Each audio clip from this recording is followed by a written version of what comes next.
Saudi আরবে বাংলাদেশিদের অপরাধ প্রবণতা দিন দিন বেড়েই চলছে। প্রত্যেক দিন বাংলাদেশিদের হাতে অপহরণ কিংবা ছিনতাইয়ের কবলে পড়ছে অন্য কোনো না কোনো বাংলাদেশি। অপহরণ করে অপহরণকৃত ব্যক্তিকে নির্যাতন করে দেশে ফোন দিয়ে আদায় করা হচ্ছে মুক্তিপণ। প্রতিনিধি আব্দুল হালিম নিহন জানান, রিয়াদে এসব ঘটনা বেশি ঘটছে।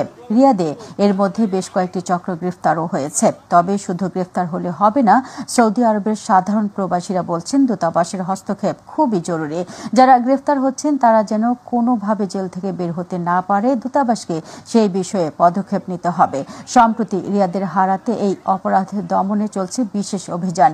আর এই অভিযানে শীর্ষ অপরাধী সিলেটের কালা মিয়া গ্রেফতার হয়েছেন। অন্যদিকে আরেক স্থানে মাহবুব গ্রুপ নামে একটি অপহরণ চক্রকে আটক করে পুলিশে দিয়েছে বাংলাদেশিরা।